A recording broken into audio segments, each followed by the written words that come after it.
Is there a strategy that'll help you grow your company faster? CEO Sales Strategies is an investigative business podcast for entrepreneurial people who never stop asking questions. Highly acclaimed sales revenue growth expert Doug C. Brown interviews CEOs, business owners, and professionals who serve them to uncover and share actionable tips and methods behind their bulletproof sales strategies. Topics covered on the show include their failures, struggles, secrets, and processes that help them succeed in selling millions to billions of dollars of their products and services, all with the sole aim of helping you grow your business. If you are eager to know the most effective sales secrets from the A players of the game, then the CEO Sales Strategies podcast is certainly the place to be. Hey everyone, this is Doug C. Brown with another episode of the CEO Sales Strategies podcast. And I've got an amazing guest. His name is Mr. John Gonzalez. He is the Chief Sales Officer from Vice President all the way up. He runs the company on the sales side for a company called Wireless Watchdogs, where they do mobility management of wireless services. Not so much we sell you, T-Mobile, AT&T, or Verizon type services, but they manage accounts and they find fraud and overbilling and they find security issues and all kinds of things that happen with companies that are utilizing wireless services.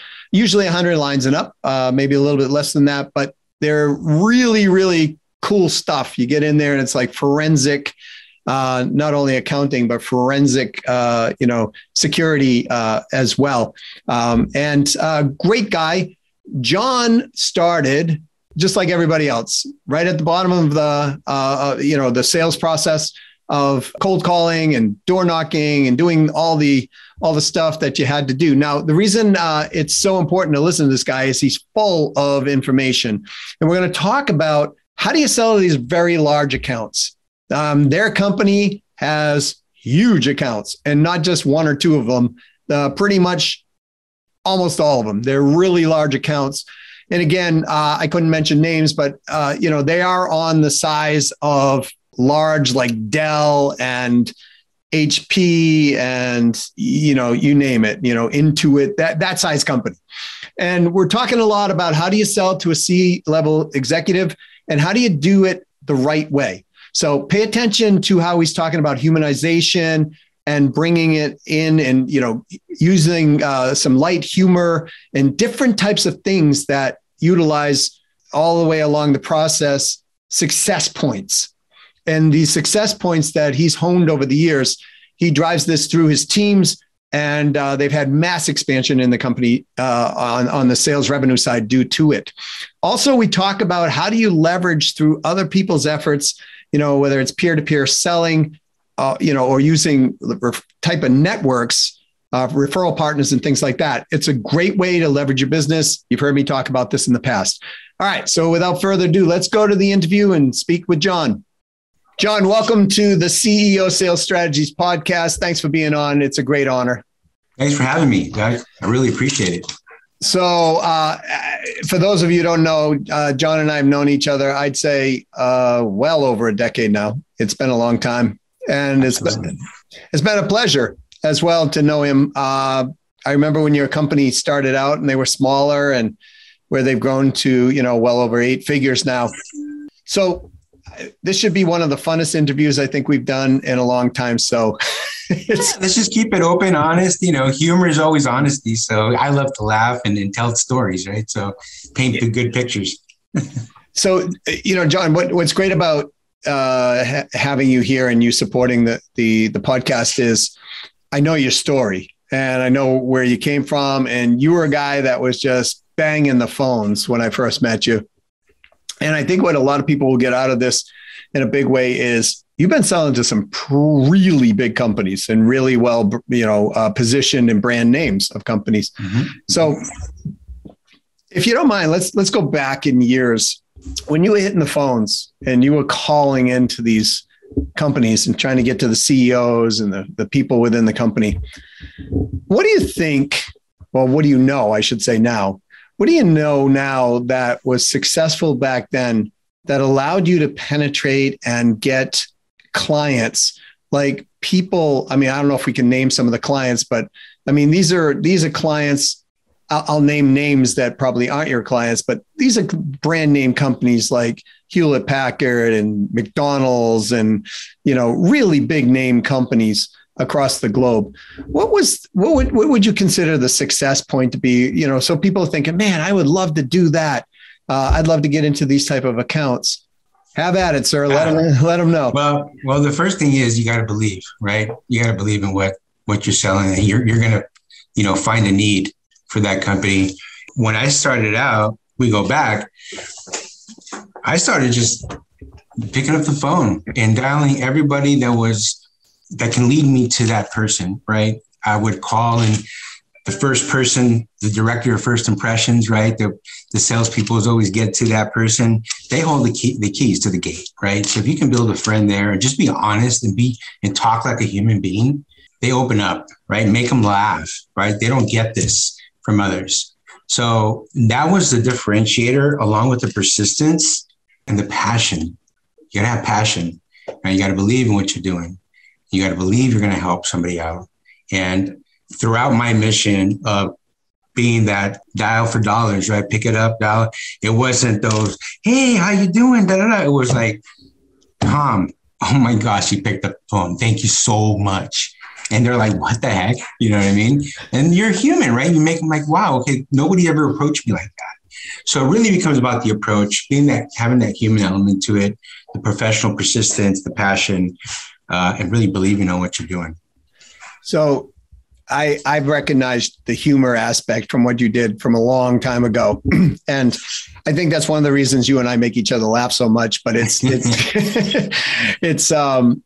but people, it's not really even being differentiated at that point. You're just being different and you're being human, which makes you human, because it's not, I've known you long enough to know you want to sell them on your services, and we'll get to what that is just in a moment.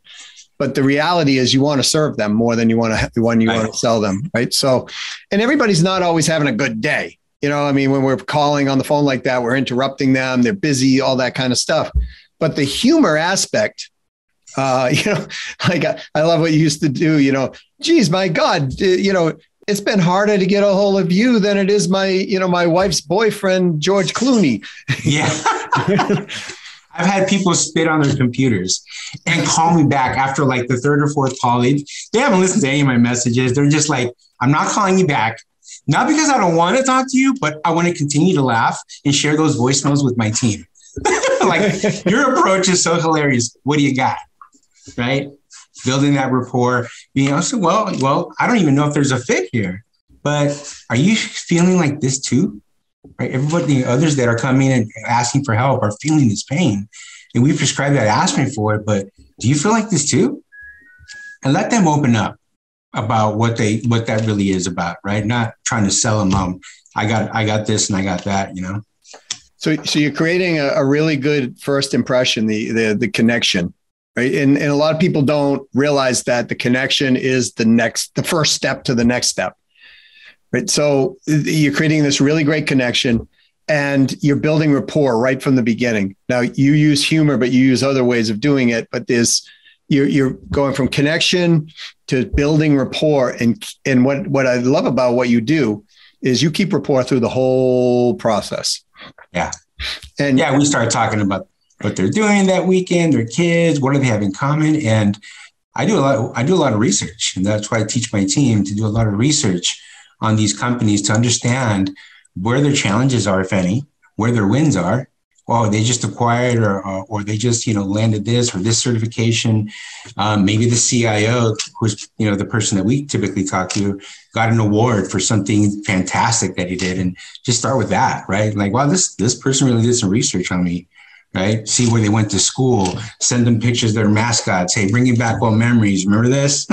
You just stuff like that, to where it's like, okay, this guy's what does he really want? He's been making me laugh. He's been sending me one sentence, things like, hey, do you feel like this? Should we be talking? Right? Leave it open to them. Then I'll send them some facts. Well, did you know 70% of CIOs are outsourcing their mobility because there's no talent. There's a talent shortage. They don't have nobody to hire. They hire somebody, an IT person. 6 months later, somebody else picks them up for more money.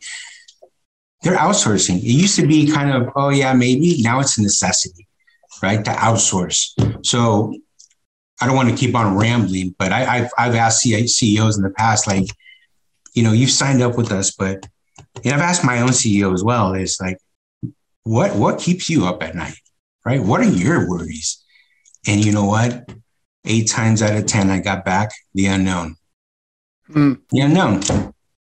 So you're driving at a professional return on their investment through the connection of what's in it for them on a personal return as well. And this is so powerful to sell to people like this. And I was just talking with a CEO of a company that's growing really, about 35 to 50% a year. And they do fractional outsource of marketing, vice presidents of marketing. Right? So they come in and they help the companies with marketing. And I asked him that question. I said, how do you like to be sold to? And he said, I really like to buy, but I don't like to be sold to. And I think that's a key that you learned really, on, because I remember when you started, you didn't have a team. It was you were the team. And so, the personality injection, a lot of people are afraid of that. Why do you think they're afraid of to use their own personality, John, in the conversation in the beginning, especially? It all comes with confidence sometimes. And I know it's, we as salespeople or as dialers back in the days, and we'll talk about where that's at now, but, making those phone calls to constantly getting voicemails, right? Voicemail. And all of a sudden that decision maker picks up. You're like, you don't know, that's, I think it comes a lot with that, knowing how to react quick, just like a comedian, right? Yep. Coming up with those witty things to say, like, hey, just like you did, man, when you told me your story on calling the receptionist of the CEO of Men's for Warehouse, right? Go get me whatever the guy's name was. I forgot the suits. She's like, who is this? Are you that person? Go get him on the phone. And that person is coming because he's getting pulled out of a meeting. You better be ready to spit, right? And say something. You fool him out of a meeting. Boom. But you say something. I had somebody tell me once, he goes, you know what? You got 10 seconds. Okay, here's what I do. I do this, and that. Would you be interested? Perfect. Send me more. I mean, you got those. There's all kinds of different personalities. And if you can't adjust, sometimes it becomes difficult, for that person selling. And then one, if you don't feel, confident. Two, most of the sales now, you're not even in front of people. What are they going to do to you? Hang up on you? Right? What's the worst? They hang up on you. You know what I used to do? I call them back. Oh, I remember. So I think we got disconnected. And they're like, what the heck? No, I hung up on you. Oh, I would hang up on me too if I didn't know what I was selling. But let me tell you, So, and those are the ones that win. They come over, the telemarketers per se, and not understanding the company or building and seeing where there might be a need. The thing that's lucky about what we do, we manage mobile devices, and every corporation has mobile devices. So our calls are welcome typically, right? But there's everybody and their mom calling them for, I'm going to save you this. I'm going to do this. Where do you stand out? Where's that first most important question you got to ask? And that's what I teach people, as you know, John, because it's kind of like, so there's 3 things that I found. So let's do a plug for the company here. We're talking to Mr. John Gonzalez. He's the vice president. Well, he's the forerunner of the sales division for a company called Wireless Watchdogs, and they are out of California, and they do managed mobility services and much more. If your company is looking for somewhere to not only just save money, but to just no longer have the headaches of ripping your hair out when it comes to managing devices or security and things of that in the mobile world, reach out to them, and we'll talk about how they get a hold of you in a bit, John. Absolutely. But what I loved is, you hit on something that is near and dear to my heart, comedy, right? And I tell people all the time, if you want to sell to CEOs or larger accounts, learn improv. Go to improv classes.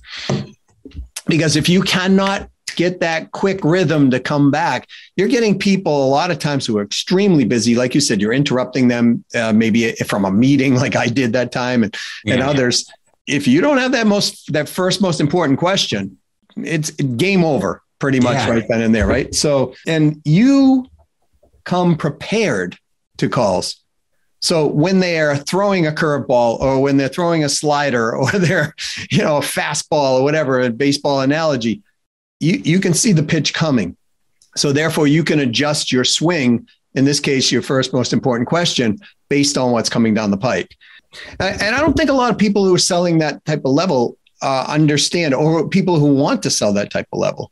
So you alluded to a change in how sales are done between the older days, I would say. And then, by the way, they weren't too old, really. I mean, what are we talking? No, we're still, and those that do still have that like sales rhythm, right, still are successful. Now, what we're seeing is a lot of the money's going to marketing. Okay, those are the people making the decisions nowadays, because now we live in a digital doorstep environment. That's where that part is going, as far as who to get a hold of, depending what they're selling. For us, it's still the IT department, because we're managing mobility for them, and mobility technology is always changing, right? It's always changing and getting smarter. And that's where we come in as experts, because they don't teach this stuff at Harvard, right? How to manage mobile devices and stuff. We learned throughout the years, doing it for 22 years, and in the movie industry before that. So it's fun, because our sales are a little bit easier than most typically, because we're coming in and we're showing the C-level executives how to create a revenue stream out of a current expense, meaning without switching their carrier, without disrupting anything. Let me show you how I can take this $20,000 bill down to $15,000, save you $5,000 or $60,000 a year, right? And take this off your guys' plate, because you guys have no people. Right. It's like, oh my gosh, So you're increasing their profitability immediately by reducing your expense, which is the professional ROI. But I think as important, you're freeing up time amongst their current team members. And so those current team members can now go do more higher level tasks, if you will. Not that that's not important to do, but and it's sometimes a thankless job on their end, because, it's like, well, if it's working, they're great. But the moment it breaks, it's like, hey, you. Yeah, exactly. Right. And they're looked at as a cost center. Right now, security is the number one thing across every company. Ransomware is happening. A lot of it's happening, through mobile devices, because they're not locked down and secured, which we can help with. And then the cyber side of things really is at the forefront right now. Just giving anybody out there that's doing any kind of sales, security is the number one buzzword right now for anybody out there. Yeah, and CEOs and founders of the company, as they said in Hans and Franz, hear me now, believe me later. But the reality is, you're liable a lot of times for security breaches that happen within a company. So I remember you and I were doing some research one time, and we were finding the percentage, it was crazy. The percentage of people that are watching porn actually on their mobile devices or at work. And I was like, oh my gosh, it is so high compared to what I thought it was going to be. But, the reputation of that company is at stake at that point, and it always flows back up to the C-level folks, no matter what. Yeah. 100%. And a lot of them are under compliances, right? Like healthcare is HIPAA compliance, banking, FINRA compliance. So, those kind of fines getting hit if you're found out of compliance can be pretty hefty. And then having your company help ransomware, even if you pay them, who knows if you're going to get that data back, right? They can go and sell it to somebody else. And now that's somebody else that gets it, and they get a percentage of that. And it's just so bad, right? With all this going on. And these are the things that you talk about. You don't come in and say, hey, I want to hawk my products and service. You're asking questions regarding, are you having challenges or problems or, desires around A, B, C, or D, that type of thing. Yeah. When's the last time you had a penetration test across your entire environment to see if you have any, possible ways to get in, or we can show you how many hacks have gone through, and narrowing it down. This is Dataprize, our parent company, but this is where it's all going, right? It's like these questions, fear sells, I'm telling you right now, man, if you're going to lose this much money and it's only going to cost you this now to really secure it, and then they start thinking about it. And they're like, oh my gosh. But you're doing this before you ever make an offer. That's correct. Right. And that's where a lot of people mess up in sales in general, but certainly on high level sales, they need to understand what they're doing. So if you just come in with an offer, it's like, okay, well, great. I just heard another offer and another offer and another offer. So who do I commoditize? That's really what happens. Yeah. And for me, it's perfect. Like they're like, oh yeah, well, we did this and, I don't know, Boa. I said, I love that. Let me prove it to you. Let me run a free analysis, no obligation or commitment. It takes about 10 minutes. Give me the information over. I'm going to show you how much money's on the table, where the savings are coming from, how we're going to get there, even though that, people think like, why would you show them the savings? They're going to take that and go, try to get it. No, it's not that. It's just that they're never going to be able to do this because these devices, the usage goes up. You have new devices, new features. And they're overwhelmed as it is trying to keep the company up and running. Yeah. So we run that free analysis, and that is about 80% of the close, because once we show them how much we're going to save them, all the analytics, the accountability, control, the security, and how it's pretty much coming at the expense of the carriers through the bill reductions, we're helping them realize, then it becomes one of those, oh my gosh, this is amazing, right? Interesting. I love what you just said. It takes about 10 minutes, right? So I tell people this and they look at me like I'm crazy. So I'm like, what is the number one thing that you can deliver consistently, reliable, and measurable that makes them easy first to say yes? That's step one. And so in your case, it's a free analysis, if I understand correctly. Yes. And it takes them about 10 minutes of their time to sort of upload whatever you need for the analysis, or you can do it for them type of thing. Exactly. And then so that's the first reliable, measurable, easy step that you can show them and quantify not only savings, but security issues or how they reduce their labor cost and all kinds of things. But accountability. Accountability. Reporting, thank you. Analytics on steroids to show them who's doing what, where, when with their devices, right?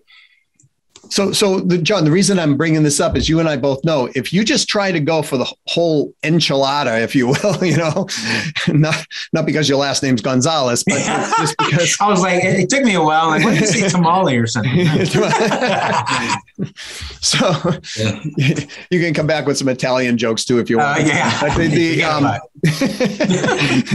The whole spaghetti pile. But the reality is what you're doing is you're stair stepping it in a very easy way. If we go after the whole sale, and this is where I see people make a mistake, right? They go after the whole sale up front without understanding what's going on, and then getting them just to a shy yes or a first yes state, which is in your case, hey, it's kind of like Geico. Would you take 15 minutes to save 15% on your car insurance, right? And so you're saying, hey, would you take 10 minutes to maybe increase your profitability by 2%, right? Something like that. Mm-hmm. It's hard to say no to something like that because it's not a big commitment. It's a micro commitment. And this is where I see people blow it all the time. They're just going for the total, hey, here's what I do. This is the service. Here's the products. Let me bend your ear for an hour and a half. What you're saying is, hey, let me spend 5 to 15 minutes with you on the call here, see if it's a good fit. And if it is, I'd like to take it to the first step, which is let's find out. Let's do a prescription first. And before we let's do a diagnostic first before we actually do the prescription. And then you'll know once we can prescribe X, Y, Z, whatever it might be. And then you can make a value-based decision. Right. Yeah. And it's just like, kind of I tell my sales guys when they start and, like obviously learn who they are, what their passions are. But a lot of times they want to go for those home runs, right? It's always about hitting home runs. Guess what? Those bunts, those base hits, those doubles, those all win the game. Those home runs are great, but the ones that win the game typically are those ones, knocking it down step by step, right? Being strategic about it. Well, it's if 9 people get up to bat and then it goes to the new, round, if you will, it starts all over again at the first one. If they can all hit a single, yeah, you've scored at least 2 runs, maybe 3 runs or more. I'd have to do the numbers every single inning, right? If you did that 9 innings in a row, you're going to be like 25 to 30 runs. And no team's going to beat you at that point. It's impossible. Yeah. Right. But if they're swinging for the fence, home runs, and by the way, you can't have a grand slam without getting people on base, right? So, but if they're swinging for home runs and they hit 1 out of 30 right every single time, that is a hard way to do sales. Right. This is like that realtor that sells one house a year. It's like, it better be a $500 million house. Yeah. Oh, you know what? Right. Hey, you know what? I'm over here in California. I use the wrong analogy. Oh my gosh. John, I want to go back to something you said, which is like, now it's shifting from where it was to the marketing department now. Well, and also talking about cybersecurity, everything that's going on between systems and all that. Boy, it's hard to get an email through to anybody nowadays, right? Without it getting flagged to spam, and so it becomes very difficult for the one. And you know what? What really sells that I don't see anymore or hear anymore. I get these emails all the time. I called you the other day. I did this and I said that. Not once has anybody left me a message to say, hey, I just sent you an email, right? Take a look at it. Let me know, kind of what you think. Hey, I read a little bit about you, man. You went to UCLA. Man, I'm a Bruins fan too, right? What about the game last week, man? Well, call me back. I'd love to, get to know you a little bit if we get a chance. I don't get that. I don't get any of that anymore. It's just mass emails coming through, right? I called you last week. Oh, hey, I called you yesterday. Did you get nothing? Like, you don't even have my number. Right. So this is what clogs the market, right? For those real opportunities, right? That it gives a bad name to those that are really trying to do right, So I'm in 100% agreement with you. We made a decision on this podcast actually to go after some high value targets. And so I said, let me see how this works, right? So we take the same philosophy that you and I are talking about. Mm-hmm. I put together a small 5-part series email, and they are highly, highly personalized, doing exactly what you're saying. And the reason I'm bringing this up, John, is I know you do this like a master and you teach your people to do this. Mm-hmm. These highly targeted emails are, we're looking at their LinkedIn profiles. We're looking at their Facebook. We're looking at everything we can get information on. We're looking, at the articles that they've been quoted in, because these are large companies. They're companies the size of companies that you go after. And I figured, let's try cold email, because people are saying, no, it never works, right? So I'm like, let's give it a shot. And so we've been doing this the last couple of weeks. We've been getting a 23% response rate on cold email. Okay. And I want to talk to your writer. That's a great open rate. And there must be something that you're putting in there that, again, if somebody sends something personal to me or researches me, you better believe as a salesman, I'm going to call them back. Right. And said, or if they're persistent, I will call back and maybe offer them a job. You know what I mean? And that's rare that you find that. So I've learned from the best. Well, thank you. And I'd be happy to share my emails with you, because but we are getting a 23% response rate. Now, they're not all favorable. I've had people say no. I've had people say, hey, I think I'm on a list. Take me off a list. Right. And then we come back with, I'd love to take you off a list. And, we explain what's going on. And then we'll use more personalization in there. Right. So it's one of those things. But here's the thing. I'm getting CEOs of major companies coming onto this podcast now. And so the reality is that it's not dead. Right. That's the thing. But I'm doing the same thing. You know what to do. You've done it. I know you for years. I've known you for years and still know you. And we talk on a regular basis. And that's why I'm so grateful you came onto this podcast, because I know how busy you are. And I was talking to this marketing CEO, who does the fractional outsourcing. He gave me a statistic, and I think it's pretty accurate. And I wanted to get your opinion on it. He's saying right now that 80% of the decision to actually talk to a salesperson now is being made through the marketing departments. Got that right. So if the marketing department is making the decision and they're doing all the groundwork now, they're getting the budget. There you go. All right. So, and we want to talk to the buyer. We don't want to talk to, right. who has the money. I mean, that's really where we want to talk to, right? But I think it's a really important thing for people to understand. So in your case, you're still talking to the CIO, or you're talking to the C-level executives. How's marketing playing into this now? Well, our marketing team is playing in huge to it because there's a need for our services. One, everybody's looking for ways to cut costs. We can do it by their next billing cycle without ripping and replacing circuits or doing anything. So it's found money. We can increase efficiency, accountability, control, right? So we're just putting that and we're learning and we're asking questions to all these clients that keep coming aboard is, and this is good for my sales team too, is we have a questionnaire that they fill out, right? To identify what challenges and pain points they're really having in mobility. And we custom tailor our presentation based on that.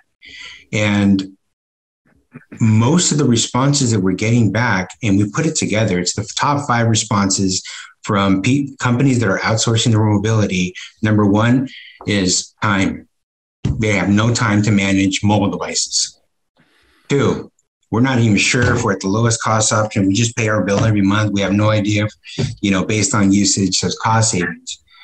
We have, Tom trying to, run IT at the same time. People are coming to his desk trying to manage his mobile devices, and he just doesn't have time. He's going home stressed out, right? We alleviate the stress, right? So we're prescribing, like I said, the aspirin for all these pain points, right? And showing them through this complementary analysis how we can take this money away from the carriers, pay for our service, leave a net profit. So now that IT director that's in that's just looked at as a cost center can go back to the C-level executive and say, look, I found a way to cut costs by next month, add some staff, right? Pretty much Wireless Watchdogs to come help us out, right? And they're going to save us more than what they charge. How do you say no? And the beauty of it is we don't start charging them until the savings start to hit. They're fully loaded. They have all their processes in place. And then, so they're fully saving money, up and running, ready to go before we send out that maintenance invoice. And before we even do that, we run that free analysis for 10 minutes and we show them exactly where the money's at and how we're going to do this, all these reports with their data, their portal, and how we're going to simplify life. And then from there, it's up to them to say, wow, guys, this is amazing. Or, you know what? It's been very informative. It's been very educational. We learned some things out of our account we didn't know about, but no, thank you. So you still look like that hero. You walk away. And a lot of times I've had 4 deals closed, okay, to where I've walked away and said, hey, I really appreciate it. I'm glad that we're able to give you one of the best educations you've ever had. If you ever need us, please give me a call back, right? 2 weeks later. There you go. And those are usually your best referral accounts ever. 100%. You're 100% right. So I went on a tangent. So no, it's all good. We're speaking with John Gonzalez of Wireless Watchdogs. John, I'm sure there's people here going, wait a minute, there's found money. I got to have less stress. You take the craziness off me. How do they find out more about the company, or how do they contact your team or yourself or whatever you want to? Yeah, sure. So if you guys have any corporate devices, over 100 devices, right, on any carriers, Verizon, AT&T, Sprint, T-Mobile, give me a call. My number, 310-943-3415, or you can reach me at john.gonzalez, Gonzalez, at wirelesswatchdogs.com. And we can, have an open and honest conversation, see what your environment looks like and what kind of pains or challenges you might be having. And maybe even run a free analysis for you, right? If it all makes sense. And I'll post all these into the notes for everybody, so you can find that quite easily. Part of me is like, John, you don't remember how to spell your last name. You kind of hesitated. I was because on the data price side, they had put S on it. I'm like, wait, did somebody spell my name? I always love when we're human on these calls, because people think, well, my God, you're selling to these big accounts. You got to be perfect all the time. And I tell people, just like I'm sure you do, it's like, we make mistakes all the time, right? But that goes back to that improv and to be able to recover. It's not making mistakes, it's the recovery time. Right. John, I want to get one more subject in here, if you don't mind, because, sure. A lot of people who might be selling to larger accounts or want to sell to larger accounts, they're trying to sell consultative sales or products or services in other capacities. But I've been saying, look, a lot of these decisions are made also peer-to-peer referrals. Yep. And I know recently in your company, you guys have made a very conscious shift to going after people who have networks of people who are now making very warm referrals into your business. Yeah, we decided to simplify the complicated. Yeah. So, I mean, some people, call those referral programs or, affiliates or agent-based programs like I like to speak about, or agencies. Could you talk a little bit to that? Like, is it a different sale from talking to the CEO to building out that type of network? Or is it the same type of process that you used for going after the large accounts, that you do that with the referral partners as well? That's a great question. I'll answer that in two parts. So on the direct side, which we'll call salespeople calling into the CEO, right? You have to be very strategic. It is a long process sometimes. I mean, took you 2 years to close Men's Warehouse, right? Right. And then it all depends on kind of what you got, right? If you're trying to sell something, it better be something that they need, because either one, they already have it, two, they're in contract, right? For us, it's a little bit different. So every kind of sales path is different. Now for the agency side, so I'm going to give you the difference. So we spent hours, months upon times, maybe we always found out maybe between the 7th and 10th touch, if you're good, you're going to get somebody to respond to you, right? But the amount of time taken to dial and call and, try to figure out who is the decision maker. Maybe it's not the CIO. Maybe it's the purchasing manager. Maybe it's AP that's doing it, right? All that reduced the cycle tremendously. Let me tell you why. So these partners, they already have relationships with the people that we're talking to. Okay. They already are selling them networks and stuff like that. And they've saved them money to where they have that. Oh, by the way, do you have any mobile devices? I do, Gary. Let's go have a beer. What's up? Well, I got this company that can help you cut costs. It's a free analysis. They'll save you time, money, and aggravation. It takes about 10 minutes. You want to take a look? Yeah. Hey, here you go. The sales cycle is now just to now where you have these agencies or partners that, let's just say it's, 30,000 across the US, and maybe we'll use the 80-20 rule. 20% are only active, right? And we're trying to get to at least out of that 20%. Let's get to the at least 5 to 10% of those. We would be crushing it if we can get to those guys that are really, in the grind and making it happen. And when we get that, we spent years educating, but now it's to the point to where it's one of those easy conversations that they just refer us. Yeah, they just need 3 months of bills. They'll show you how to save money. Sometimes it's in the 6 to high, low 6 to mid 6 figures in savings without switching anything. Imagine that, right? What would you do with that money, right? How much more would you build your environment here? I mean, so you might start making them think about, damn, what am I going to do with all the extra time? What am I going to do with extra money, right? So you're making it feel, making it feel good. That's the difference between, calling a CEO direct that, if you think about how many businesses are out there trying to fight for whatever business, right, they're trying to get from that company and approaching that CEO, one, you need to be super creative and stand out, right? From all that, you got to say something compelling or stop him in his tracks. Like, hey man, what kind of suit do you eat today? Like, it's like, what? What size shoe you wear, bro? And they're like, what is this? And again, sometimes humor can take you away, but again, there's a way to twist that humor into being serious. Because at the end of the day, we want them to know that we're serious, right, about what we're doing here. But we also want to let them know that, hey man, we feel it, bro. We live too, right? We all poop the same way. Come on, man. Let's just have this conversation, right? And that tends to go. But again, the amount of time that it takes to get there from a direct side compared to somebody that already has a relationship, huge. So a couple of things. Thank you for sharing that with everybody. Yeah. When it comes to humor, we're not trying to be consistently Kevin Hart on stage. Right.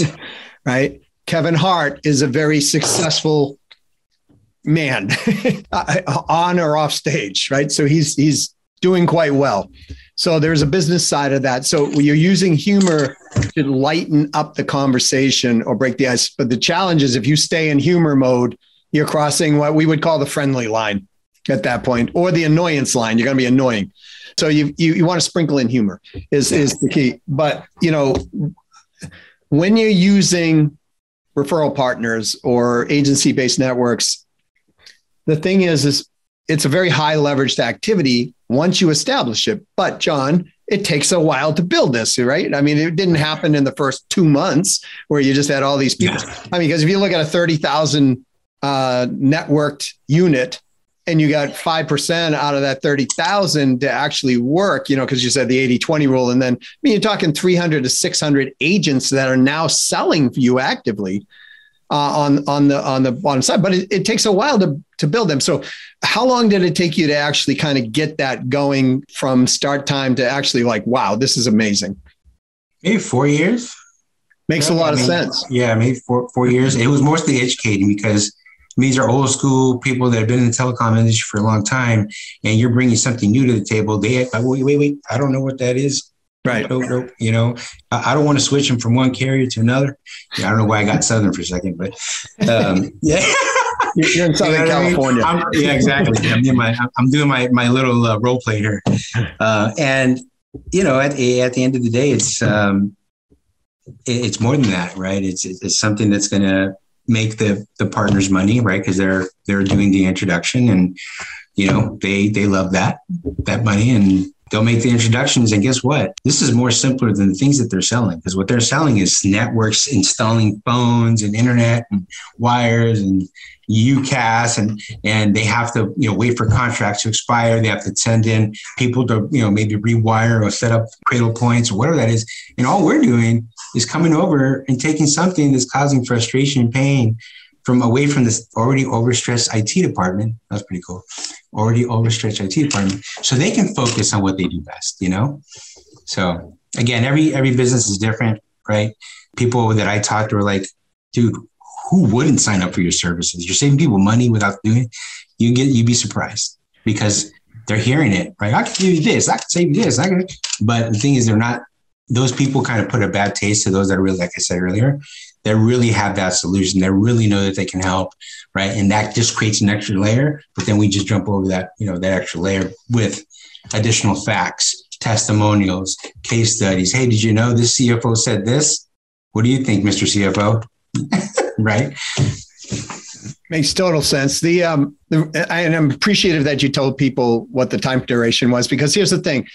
If you're going to build a partner network like that on a corporate level, especially, it takes time and it takes money. So you can start small, but 4 years. I mean, you started making money obviously long before 4 years, but it's a new division basically, and it has to be run separately as a new division. So that's been my experience in it. Is that yours too? 100%. Cool. Well, John, I'd love to talk with you all day, all night as we could. But I really appreciate you being on the CEO Sales Strategies podcast. Once again, we're speaking with Mr. John Gonzalez. And the company is Wireless Watchdogs. Check them out. It's wirelesswatchdogs.com. And I'll put all the show notes in there. John, any last parting words? Maybe I should have asked you something, but I haven't. I mean, no, you know what? At the end of the day, it's just about being human, right? And, being appreciative, right? I appreciate my team. I mean, without them, I wouldn't be kind of where I'm at. So we're all, we run on traction. We're always open and honest with each other, and that's take us to the next level. And I apply the same thing to my family and to anything I do in life, just being open and honest. But that's pretty much what I want to leave you with. I want to thank you so much, Doug. You've been such a mentor and a friend to me. Took me from level 2 to a 9. So I'm just trying, progress, not perfection, right? And I just want to wish everybody that has a chance to see this really take care of their loved ones and have a good one, right? I wish you guys the best. Thank you. And by the way, you're at a 10. You're not a 9, just so you. Yeah. Okay, out of 100. Gotta be modest, man. Thank you. Thank you so much, man. I appreciate you. Thanks, to you and your family there, and look forward to many more years to come. Thanks, John. Thanks again for being here. All right, Doug. I thought that was fantastic. What do you think? It's one thing to say, hey, I want to sell to very large accounts. It's another thing to actually have a success process around doing that consistently over the years, time in, time out. And John's honed that. And, I got to give the whole Wireless Watchdogs, company credit to it as well, because they not only do it on the sales side, they do it on the operations side, they do it on all the fulfillment, they do it on the customer service side. And they are masterfully working the customer journey so that these accounts, these very large accounts, want to stay. They have a high retention rate of their client base. And, I thought it was really great. We talked about using improv, for example, and learning how to, because you got to be very quick-witted and quick to be able to train your brain on, hey, if it zigs in the conversation, in a conversational sales situation, you got to be able to zig too. Or if it zags, you got to be able to go zag, right? So, zip, zop, bop is one of the type of things in improv that people do. If you don't know what that is, look up the exercise. But improv is really great. And having a system to sell and a system that brings you these large clients, expands the sale, opens up new opportunities is really key. So I hope you took a pen and paper and you listened to this episode over and over and over. If you're one of those people that are looking to sell to higher end accounts or just looking to use the process for selling those high end accounts. And those of you listening in Europe and Australia and other places, the process for doing the same. Also, pay attention to using peer-to-peer selling, because peer-to-peer selling, utilizing other people's networks. There's a great book called OPM, Using Other People's Money. Well, you can also use other people's relationships, or OPR. So that's it. Hope you got a lot out of this episode. If you did, and you'd like to do me a favor, please subscribe to the podcast. Tell people to subscribe to this. The more subscribers I get, obviously, the higher the rankings I get, the more people we can impart this information upon and really help people sell more and be in the top 1% of companies globally, earners globally. This is the mission of the CEO Sales Strategies podcast. This is Doug C. Brown. If you want to get a hold of me direct, please do reach out at Doug at Business Success Factors. You could call the company line at 603-595-0303. You can reach out to me at Doug Brown 1234. That is my LinkedIn handle. And let me know, what do you like about the podcast? What don't you like? What are some future episodes that you might want to hear about? What are the information you specifically want to hear? Because I will find and source that type of person so that you can get your answers and use this as a form of leverage. And as always, if you need help with your business in and around the sales, selling more, sales expansion, optimizing your sales process, or how do you just hire a really great quality team, reach out to me and I'll see if we can help you. Once again, Doug C. Brown with the CEO Sales Strategy Podcast, signing off. Go sell something, sell a lot of it, make great profit, and build your life to your success.